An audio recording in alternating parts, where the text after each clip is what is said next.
It begins with an ordinary summer evening in Norcross, Georgia.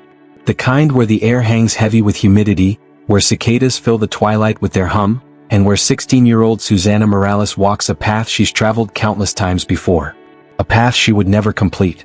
What happened in those critical hours after Susana said goodbye to her friend at Sterling Glen Apartments would haunt her family for months. A teenager vanishes into thin air. A community bands together to search. And a police officer, someone sworn to protect, harbors a dark and deadly secret. This is the story of a life stolen too soon, a family's relentless pursuit of answers, and how justice finally emerged from the shadows. Norcross, Georgia sits just northeast of Atlanta. It's the kind of suburb where people settle to raise families, where neighbors know each other, where teenagers like Susana Morales build dreams for their futures. July 26, 2022. A Tuesday. The summer vacation was winding down, and 16-year-old Susana spent the evening doing what teenagers do. Hanging out with a close friend at the Sterling Glen Apartments, laughing, talking, making plans. Nothing out of the ordinary. As evening approached, Susana messaged her mother that she would be heading home soon. This wasn't unusual. Susana was responsible, always letting her family know her whereabouts. The walk home wasn't far. She'd made it countless times before without incident. At approximately 9:40 p.m., Susana texted her mother that she was on her way. But something went terribly wrong. Hours passed. The sky darkened completely. Susana's mother checked her phone repeatedly, hoping for a message that never came. She called Susana's phone, once, twice, then dozens of times through the night. Each call went straight to voicemail. This wasn't like Susana. She was punctual, responsible. The kind of daughter who didn't make her family worry unnecessarily. By midnight, panic had set in. Susana's mother began calling her daughter's friends. Had anyone seen her? Did anyone know where she might have gone? No one did. The night stretched endlessly. No sleep. No peace. Just the growing, gnawing certainty that something was terribly wrong. By morning, with no word from Susana, her family contacted the Gwinnett County Police Department. Officers took down the details. Hispanic female, 16 years old, approximately 5 feet 2 inches, last seen wearing a yellow shirt and blue jeans. Last known location, walking from Sterling Glen Apartments toward home. At first, the police response was measured. Teenagers sometimes lose track of time, they suggested. Perhaps she stayed with a friend and forgot to call. Perhaps her phone battery died. But Susana's family knew better. This wasn't a case of teenage rebellion or forgetfulness. Something had happened to their daughter. The first 48 hours in any missing person case are critical. As those hours ticked by with no sign of Susana, the investigation intensified. Police checked surveillance cameras in the area. They interviewed neighbors and friends. They traced the route Susana would have taken home, looking for anything. A dropped personal item, signs of a struggle, anything that might provide a clue to her whereabouts. Nothing. It was as if Susana had simply vanished into the warm summer air. Days turned into a week. Volunteers from the community joined the search, combing through wooded areas, abandoned buildings, any place where a teenager might be found, or hidden. Susana's family lived in a state of suspended animation. They couldn't sleep. They barely ate. Every phone call, every knock at the door brought a surge of hope followed by crushing disappointment. "I just want my daughter back," Susana's mother told local reporters, her voice breaking. "Please, if anyone knows anything, please come forward." Missing person flyers with Susana's smiling face appeared all over Norcross. Online, her case began gaining attention. Hashtag Find Susana started trending locally on social media. Community members held vigils, praying for her safe return. But as July turned to August and August to September, hope began to fade. The search for Susana continued, but the nature of the investigation shifted. Were they still looking for a missing teenager, or were they now searching for something far more grim? What none of them knew, what they couldn't have imagined, was that the answer to Susana's disappearance would eventually lead to someone who wore a badge. Someone whose job it was to protect the very community he was secretly terrorizing. 7 months. For 7 long months, Susana's family lived in a state of terrible limbo. Not knowing if their daughter was alive or dead. Not knowing if she was suffering, frightened, held against her will somewhere. Not knowing if they would ever see her again. They marked her 17th birthday without her. They set a place for her at Thanksgiving dinner. They bought Christmas presents that remained unwrapped. And then, on February 6, 2023, the call they had been dreading finally came. A search team was combing through a wooded area near Drowning Creek in Dacula, Georgia. about 20 miles from where Susana was last seen. The area was densely overgrown, remote enough that someone could easily dispose of something, or someone, without being noticed. That's where they found her. Human remains, partially decomposed, hidden among the underbrush. The discovery sent shockwaves through the investigation team. After months of searching, had they finally found Susana? Dental records would later confirm what everyone already feared. The remains belonged to 16-year-old Susana Morales. The manner in which she was found, discarded in the woods like trash, spoke to the callousness of whoever had taken her life. This wasn't just a murder, it was a complete disregard for human dignity.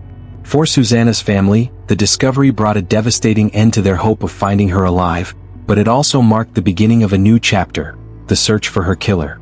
Investigators meticulously combed the area where Susana was found. They collected soil samples, searched for footprints, and looked for any evidence that might have been left behind. It was during this search that they made a crucial discovery, a handgun. But this wasn't just any weapon. This particular firearm had been reported stolen. And not by just anyone. It belonged to a police officer. Miles Bryant, 22 years old, was an officer with the Doraville Police Department. He had reported his gun stolen in the months following Susana's disappearance. Now that same weapon had been found near her remains. The connection was impossible to ignore. As investigators dug deeper into Bryant's background, the pieces began to fall into place with chilling clarity. Bryant worked as a courtesy officer at the Sterling Glen Apartments, the very place where Susana had visited her friend on the night she disappeared. He would have known the layout of the complex. He would have been familiar with when residents came and went. He would have been someone residents trusted implicitly because of the badge he wore. The focus of the investigation shifted dramatically. How could a police officer, someone sworn to protect and serve, be involved in the death of a teenage girl? The community that had rallied around Susana's family now reeled from this betrayal of trust. Investigators now had a suspect, but they needed evidence. Solid, irrefutable evidence that would connect Miles Bryant to Susana's death beyond any reasonable doubt. They began by examining Bryant's phone records. What they found was damning. On the night Susana disappeared, Bryant's cell phone pinged off towers in the exact areas where Susana was last seen alive and where her body was eventually discovered. The timeline was becoming clear. While Susana walked home from her friend's apartment at the Sterling Glen complex, Bryant was in the vicinity. And later that same night, his phone placed him near the wooded area in Dacula where her body would be found 7 months later. But the evidence against Bryant didn't stop there. When investigators obtained a warrant to search his electronic devices, what they found painted a picture of premeditation that sent chills down their spines. In the weeks leading up to Susana's disappearance, Bryant had made several disturbing internet searches. How long does it take for a body to decompose? How are dental records used to identify a body? What happens to blood after death? These weren't the casual inquiries of someone with a morbid curiosity. They were the calculated research of someone planning a murder. Someone who wanted to know how long it would take for evidence to disappear, how authorities might identify a victim, what physical traces might be left behind. As the investigation continued, another disturbing pattern emerged. Multiple witnesses came forward reporting that they had seen Bryant's police cruiser in the neighborhood where Susana lived on several occasions before her disappearance. He had no official business there. No calls for service. No reason to be patrolling that specific area. He had been watching her, learning her routines, waiting for the perfect opportunity. Investigators also discovered that this wasn't Bryant's first brush with troubling behavior. In 2018, 4 years before Susana's murder, he had been accused of attempting to break into a neighbor's apartment through a window. Somehow, despite this red flag, he had still managed to become a police officer. By early 2023, with the evidence mounting, authorities felt they had enough to make an arrest. On February 13, 2023, just days after Susana's remains were discovered, Miles Bryant was taken into custody. Initially, he was charged with concealing a death and false reporting of a crime. These charges stemmed from his report of his gun being stolen, a report investigators now believed was false, an attempt to distance himself from the weapon found near Susana's body. But as the evidence continued to mount, those charges were upgraded dramatically. In March 2023, Bryant was indicted on charges of malice murder, felony murder, kidnapping, and false report of a crime. The arrest brought a wave of emotions for Susana's family.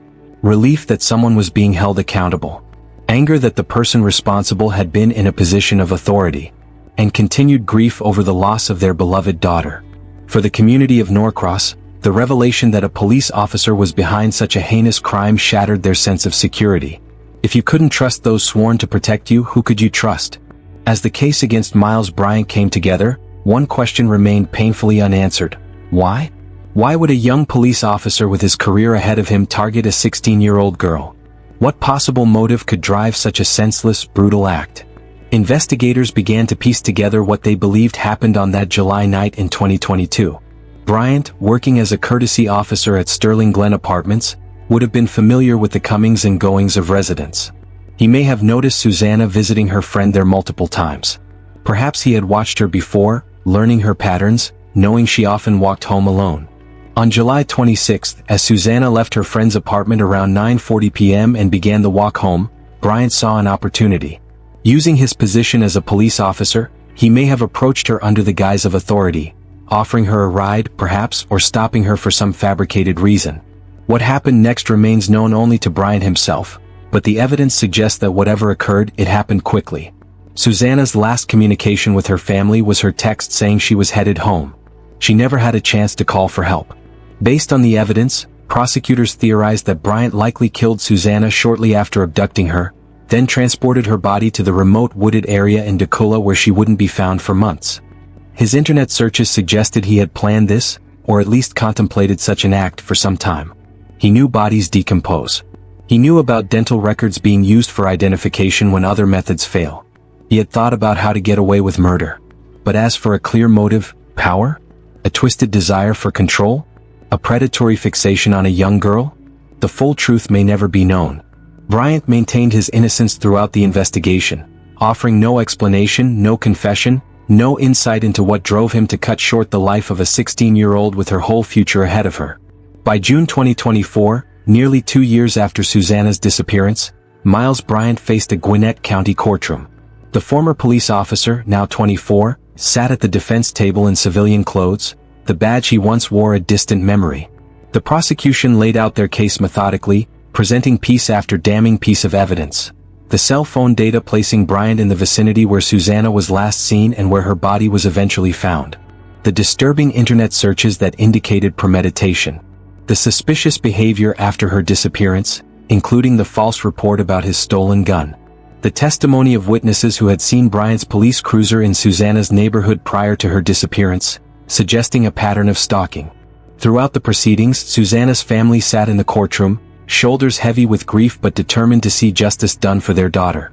They listened as prosecutors painted a picture of Bryant as a predator who had abused his position of authority to commit an unspeakable crime.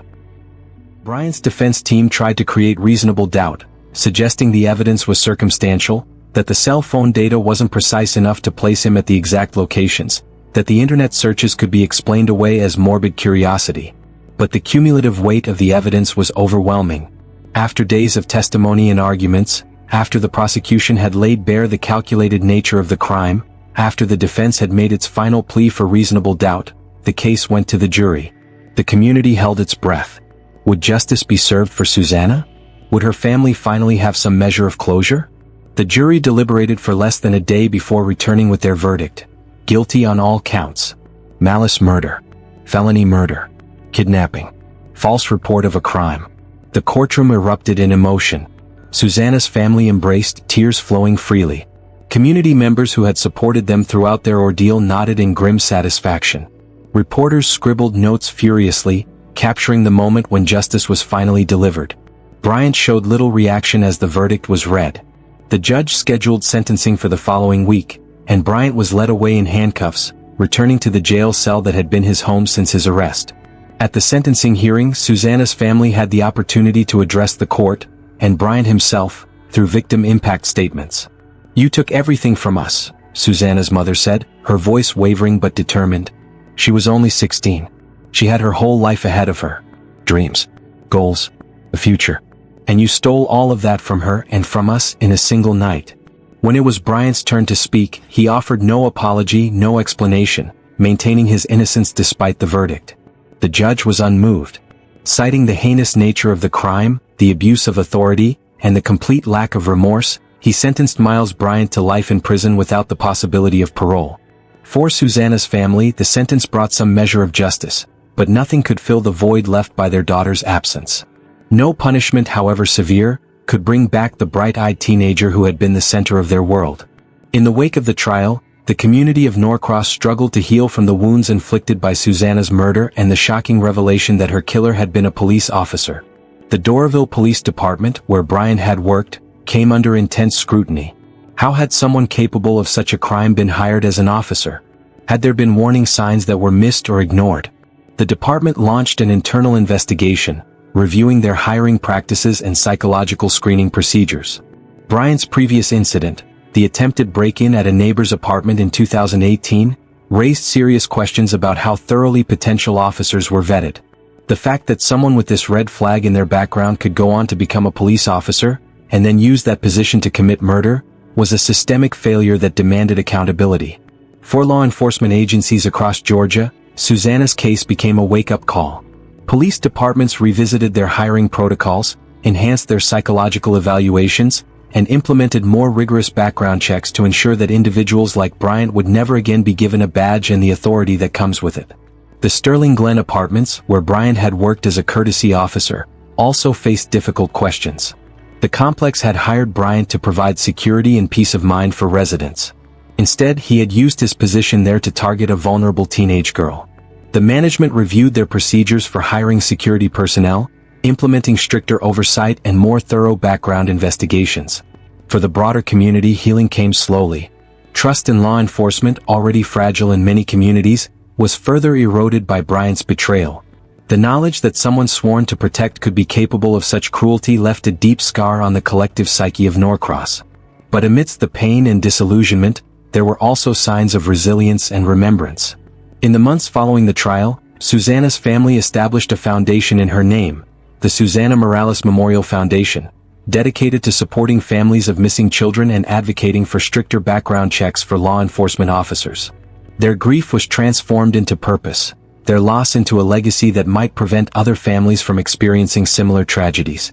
Local schools implemented new safety programs, teaching teenagers about situational awareness and personal safety without feeding into fear. Susana's story became a cautionary tale, not about distrusting all authority figures, but about recognizing that a badge doesn't automatically make someone trustworthy. On the one-year anniversary of the verdict, the community gathered for a memorial service honoring Susana's life. Friends shared memories of her laughter, her kindness, her dreams for the future. Teachers spoke of her potential, her intelligence, her quiet determination. Family members reminisced about the joy she had brought into their lives during her 16 short years. As lanterns were released into the evening sky, one for each year of Susana's life, her mother addressed the gathered crowd. "My daughter's life was cut short," she said, her voice steady despite her tears. "But her impact lives on, in how we remember her, in how we protect other children, in how we hold accountable those who abuse their power. Susana will never be forgotten." And she hasn't been. In Norcross, Georgia, the name Susana Morales has become synonymous with both tragedy and justice.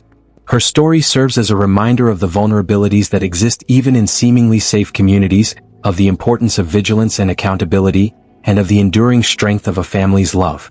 Miles Bryant remains behind bars, serving his life sentence without the possibility of parole. The former officer who once swore to protect and serve will spend the rest of his days in a prison cell, paying for the life he stole and the trust he betrayed. And Susana, bright, beautiful Susana, lives on in the memories of those who loved her and in the changes sparked by her tragic death. A daughter, a sister, a friend. Gone too soon but never forgotten. In the end, this is not just a story about how Susana died. It's about how she lived. It's about a family's relentless pursuit of justice. And it's about a community forever changed by the loss of one of its youngest members. Susana Morales walked home on a summer night in 2022, never to arrive. But in so many ways, her journey continues. In the hearts of those who loved her, in the reforms sparked by her death, and in the ongoing commitment to ensure that no other family experiences the horror that hers endured. Her story reminds us all that true justice isn't just about punishment for the guilty. It's about remembering the innocent, honoring their lives, and working tirelessly to create a world where such tragedies never happen again.